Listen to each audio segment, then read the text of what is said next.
Hello traders, this is Joanne with Succeed in Forex. Welcome to our news broadcast for Tuesday, January the 22nd, 2008. First of all, I need to apologize for the lateness of the posting for yesterday's news. Unfortunately, I was having some ISP problems and didn't know it. Spent the majority of the day trying to upload to the internet and had no success until late last night when we found out that it's actually my ISP's problem. We have corrected it. The news was posted yesterday, just a little late. If you'd like to go ahead and review it, it is on the page right now. We will go forward with today's headlines out of Switzerland. The yen rallied as global stock market's weakness prompted investors to reduce riskier exposures. The Japanese yen strengthened broadly on Monday, hitting a 2.5-year peak against the dollar, as the global stocks prompted investors to sharply reduce their exposure to risky, higher-yielding assets. The sell-off in stocks was broad and deep in the major Asian and European markets. Investors rushed for the safest and most liquid assets they could find, such as government bonds. The market moves were fueled by worries that the fiscal stimulus package worth up to $150 billion floated by President George W. Bush on Friday will not be enough to shore up a U.S. economy that is feared to be either close to or already in recession. Yesterday, the dollar-yen was down 116% at a low of 105.63. That was both an intraday low and a 2.5-year low. The euro-yen dropped to 152.33, the lowest of the day. Futures markets are betting on the Federal Reserve cutting the U.S. interest rates this year down to 250 or lower, including as much as a 75 basis point cut at the bank's policy meeting next week.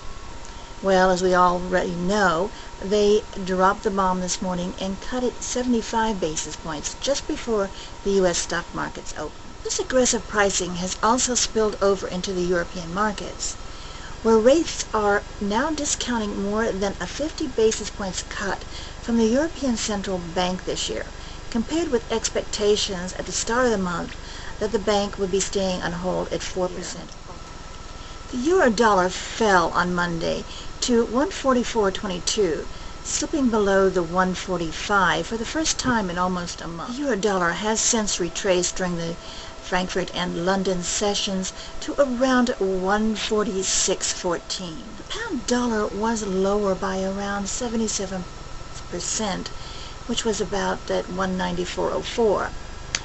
During the London session, it rebounded about 200 pips and is now trading around 96.11. The dollar Swissy jumped up to 110.99. Monday's choppy moves were on thinner volumes than usual, with the U.S. markets closed for the Martin Luther King Jr. holiday. The dollar continues to gain strength in the Asian session against all majors except the yen and the Swissy, as safe haven buying gains momentum. The widespread fear of a wider global slowdown created by the weakness of the U.S. economy and a potential recession is deteriorating market sentiment. The Asian stock markets closed well in the negative, with Shanghai leading the losers. The stock market in India also opened 14% down and closed the market or closed trading down for well over an hour for them to regain their composure. The European and U.S. equity futures markets are also sharply lower. Energy and precious metals have also followed the global slowdown. In addition, there are new concerns of problems in the credit markets. These are prompted by press reports that the Bank of China is going to write down roughly $8 billion. This is giving us a little bit of an indication that there is going to be a prediction of a collapse. As expected, the Bank of Japan held rates unchanged at 50% in a unanimous vote. Fukui reiterated comments from previous policy speeches stating, overseas economies and the pace of Japan's housing market recovery remain uncertain. However, the Bank of Japan's anticipations that gradual improvement in the economy will eventually lead to tighter monetary policies remains intact. In the UK, the CBI industrial trends, as well as the Bank of England's King's speech, will have the market's attention. We could see a bounce in the CBI as seasonal effects and an exceedingly weak October produces a slightly positive effect. King's speech tonight has no title, which hints to the fact that there is significant room for movement on the MPC's policy. Any hawkish comments will provide strength to the pound.